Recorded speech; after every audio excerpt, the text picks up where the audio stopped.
আমাদের ব্রাহ্মণবাড়িয়া বাঞ্ছারামপুরে প্রতি গ্রামে গ্রামে মাজার এবং একটা গ্রামের মধ্যে ৫-৬টা মাজার। এরকম মাজার হলো একটা কি ব্যবসা শুরু হয়েছে বর্তমান সময়ের মধ্যে। মাজার হলো একটা বড় ধরনের ব্যবসা। একটা উরুস দিতে পারলে তাহলে দেখা গেছে অনেক টাকা আসে। তো এর জন্য আজকে এই মাজারগুলোতে গুনার কাজ বেশি হইতেছে। তারা মসজিদমুখী না হইয়া তারা মাজারমুখী হইতেছে।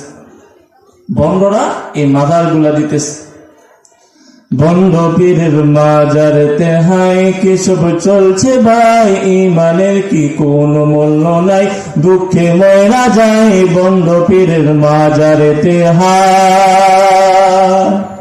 বন্ধ পীরের মাজারেতে ভাই কি সব চলছে হাই, ইমানের কি কোনো মূল্য নাই, দুঃখে ময়রা যায় বন্ধ পীরের মাজারেতে হাই।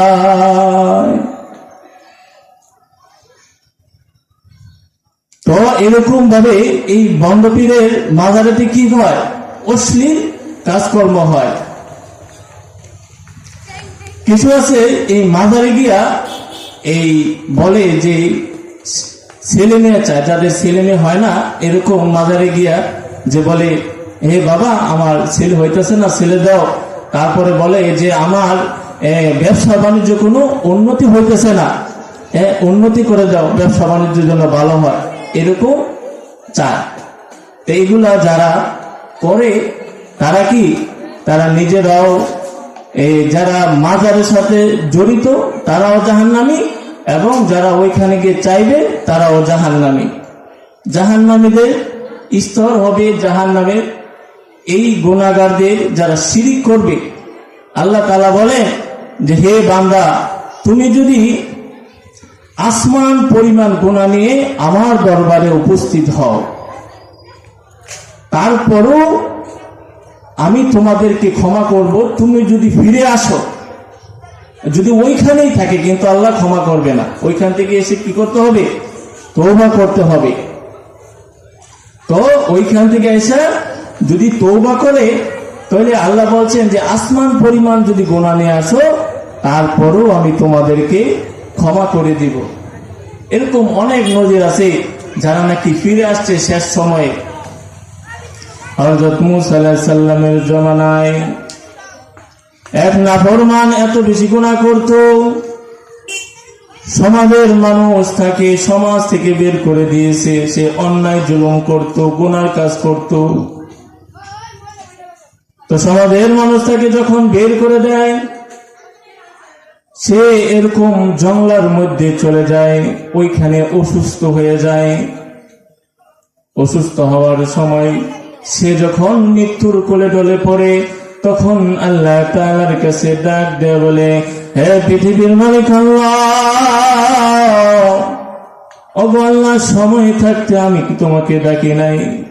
ওগো আল্লাহ, অনেক নিয়ামত দিয়েছিলাম, তখন আমি তোমাকে ডাকি নাই। শেষ মুহূর্তে আসি আল্লাহ, তোমার দরবারে হাজির হয়েছি। ওগো আল্লাহ, তোমার দরবার ছাড়া তো আমার কোনো দরবার নাই। ওগো আল্লাহ, তুমি যদি আমাকে মাফ করে দাও, তাহলে তো তোমার কোনো লস হবে না।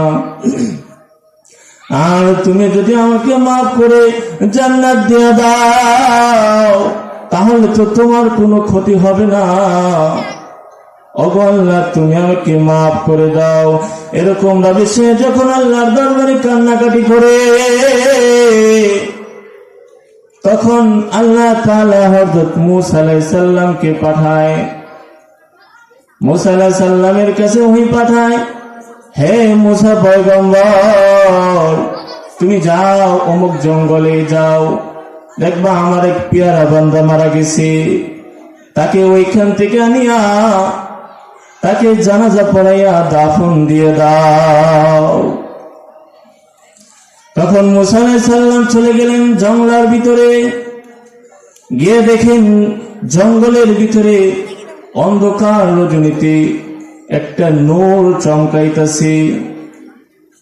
তো ওই নাফরমান ব্যক্তি তাকে আনিয়া সবার সামনে জানাজার নামাজ পড়াইয়া সবাই সামনে সবাইকে